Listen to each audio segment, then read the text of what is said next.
Bienvenidas y bienvenidos a esta nueva exploración. Hoy nos metemos de lleno en un momento muy especial del siglo IX en Roma.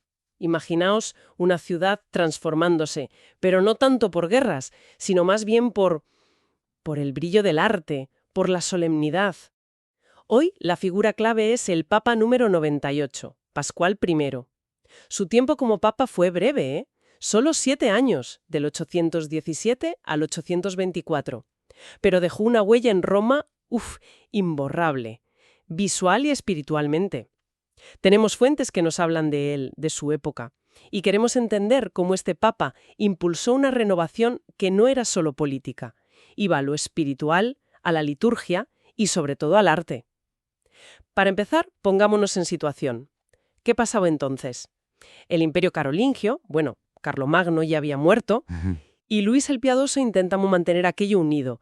Y Roma, intentando firmar su poder espiritual entre tensiones políticas. No era fácil, ¿no? Que va, nada fácil. Era una época de equilibrios muy delicados. El poder del Papa no era tan fuerte como pensamos a veces. Había luchas entre familias nobles en Roma. Un lío. Y allí aparece Pascual I. Él venía del mundo monástico y eso se nota. Su enfoque fue diferente. En lugar de centrarse solo en la política o lo militar, que también tuvo que hacerlo, pero su apuesta fue otra: fortalecer la Iglesia desde dentro, con la oración, la caridad y, invirtiendo muchísimo en la belleza sagrada, como forma de expresar la fe. O sea que ante la movida política, su respuesta fue más espiritual y estética. Suena diferente, la verdad, para un líder de esa época. Puede parecerlo, sí, pero tenía su lógica, dentro de su visión. Antes de ser papa, Pascual fue abad, en San Esteban, al lado de San Pedro. Era benedictino. La regla ya sabes: ora et labora, oración, trabajo, disciplina. Y eso lo llevó al papado. Trajo esa espiritualidad del monasterio, cierta austeridad personal, pero a la vez un amor enorme por la dignidad del culto. Y el servicio a los demás. El Liber Pontificalis, que es como la crónica de los papas de entonces, dice que era amante de la liturgia y protector de los pobres. Literalmente. Entonces, su pasado de monje influyó directamente en su forma de llevar la Iglesia. No era el típico estratega político que a veces imaginamos. Exacto. Parece que sus decisiones venían más de la oración, de una visión teológica, que de cálculos políticos puros y duros. Ojo, no es que ignorase la política. Tenía que tratar con el emperador, con las familias romanas, pero su prioridad era otra. Quería que la Iglesia de Roma brillara, pero no por poder terrenal, sino por su santidad, su caridad y la belleza de su culto. Hay una idea que se le asocia, que la belleza de los templos debía ser un espejo de la santidad de la gente, del pueblo cristiano. Y vaya si se dedicó a embellecer templos. Quizás su legado más visible, lo que más nos ha llegado, son esas restauraciones y las decoraciones, los mosaicos. Ahí has dado en el clavo. Esa es la clave de su pontificado. Él entendió algo fundamental para la época. La mayoría de la gente no sabía leer. Entonces, ¿cómo enseñar la fe? ¿Cómo comunicar las historias sagradas? Con imágenes. Exacto, con el arte. Quería que las iglesias fueran como Biblias visuales, libros abiertos en piedra y color, que cualquiera, al entrar, pudiera leer las verdades de la fe, sentirse parte de esa historia. Fue una apuesta fuerte, usar el arte no como simple adorno, sino como herramienta pastoral, teológica. Hablemos de ejemplos concretos, porque los mosaicos son, todavía hoy te dejan con la boca abierta si visitas esas iglesias en Roma. Desde luego, son espectaculares, testigos directos de su visión y de la calidad artística que se alcanzó. Hay 3 sitios clave. Primero, Santa Praxedes, cerca de Santa María la Mayor. La reconstruyó casi entera. Los mosaicos del ábside, del arco, ves a Cristo en majestad, la Jerusalén celestial, a la propia Santa Praxedes entrando al paraíso. El dorado es abrumador. Y dentro está la capilla de San Zenón, pequeñita, pero toda cubierta de mosaicos. La llaman el Jardín del Paraíso. Es una joya. ¿Y los otros 2? Segundo, Santa Cecilia en Trastevere. Pascual dijo que encontró el cuerpo de Santa Cecilia intacto, un milagro, y lo llevó a esta iglesia, que también restauró. En el mosaico del ábside está a Cristo, santos y el propio Papa Pascual. Se le reconoce por el nimbo cuadrado, que significa que estaba vivo cuando se hizo. Ah, qué detalle. Y Santa Cecilia, claro. La idea era conectar al fiel con los santos, con su ayuda. Y tercero, Santa María Indómnica, en la colina del Celio. A veces la llaman Santa María a la Navicela, por un barquito que hay delante. El mosaico del ábside es precioso. La Virgen María sentada en un trono, con el niño Jesús, ángeles alrededor, y el Papa Pascual arrodillado a sus pies, besándole la zapatilla. Una imagen muy potente de María como Madre de Dios, como figura de la Iglesia. Es fascinante cómo traducían ideas teológicas tan profundas en imágenes tan directas, tan emotivas. No era solo decorar por decorar, ¿verdad? Era como una predicación constante en las paredes. Totalmente. Hay que entender eso bien. Para ellos, y para Pascual seguro, estos mosaicos no eran un lujo. Eran, a ver cómo lo digo, teología hecha luz. Teología en color. Cada detalle importaba, las figuras, los gestos, cómo estaba organizado todo, y sobre todo, el uso masivo del dorado. Todo tenía un porqué espiritual. Hablemos de eso, del oro, de la luz. Es lo que más llama la atención. ¿Qué querían decir con tanto brillo? Pues mira, la luz y el oro eran símbolos potentísimos en la tradición cristiana, sobre todo la oriental, que influyó mucho en Roma entonces. El oro no era solo riqueza, simbolizaba la luz divina, la gloria de Dios, lo trascendente. Esas piececitas de mosaico, las teselas doradas, reflejaban la luz de las velas, de las lámparas de aceite. Creaban una atmósfera especial. La idea era sacar al fiel de la oscuridad del día a día y darle como un anticipo del cielo. Una experiencia total, sensorial y espiritual. ¡Guau! Y esto se apoyaba en teólogos antiguos, padres de la Iglesia como San Basilio, San Gregorio de Nisa, San Agustín incluso. Ellos veían la luz como símbolo de la verdad, de Dios. Pascal parece que asumió totalmente esa idea, de que la belleza, la pulcritudo, es el splendor veritatis. ¿El resplandor de la verdad? Eso es, una belleza que no es solo fachada, sino que revela algo de Dios, y que tiene el poder de atraer el alma hacia Él. O sea, que la belleza no era solo para mirar, era un camino hacia Dios. Exactamente esa era la idea.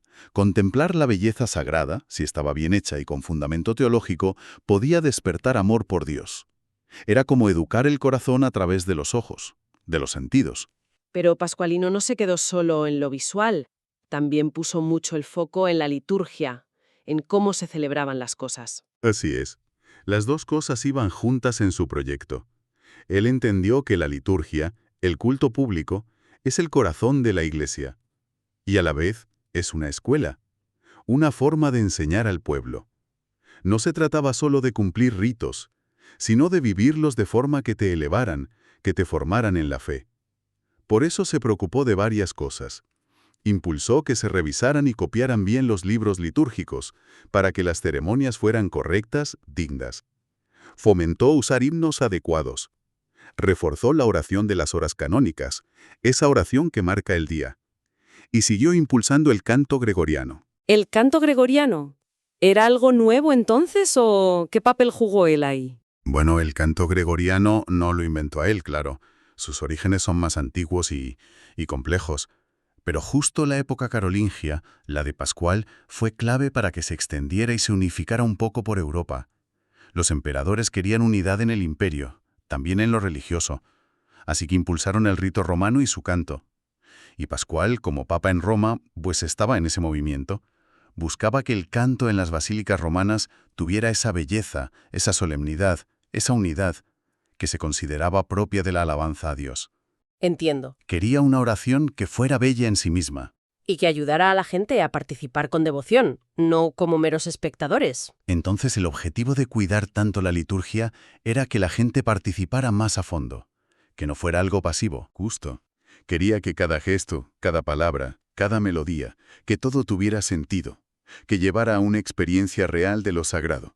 La liturgia bien hecha era una catequesis continua. Enseñaba la fe, enseñaba humildad ante el misterio, abría a lo trascendente. Para él, la belleza de la liturgia no era un extra, era parte esencial de su poder para formar, para tocar el espíritu.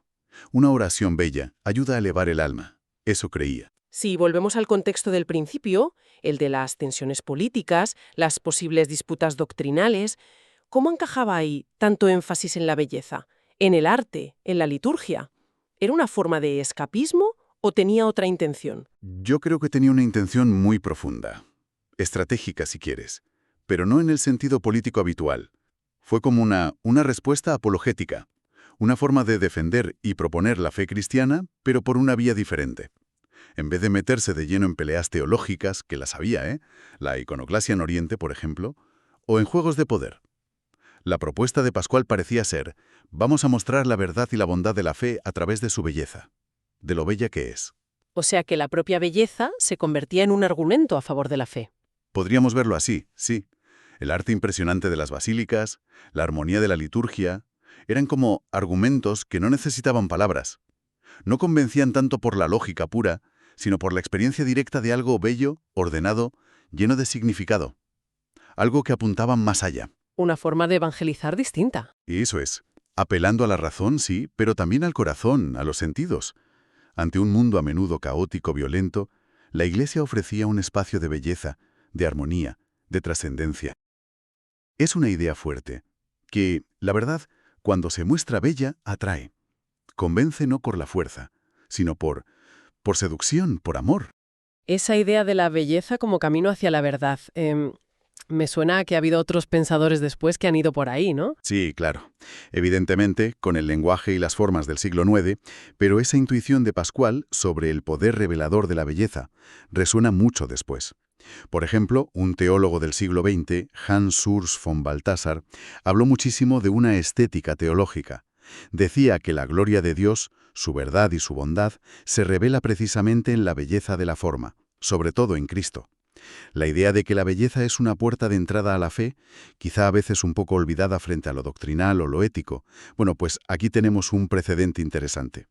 Y hay otra cosa importante de Pascual I, que a veces queda un poco eclipsada por los mosaicos. Su devoción por las reliquias de los mártires y su atención a los pobres. ¿Cómo encaja esto en el cuadro general? Encaja perfectamente.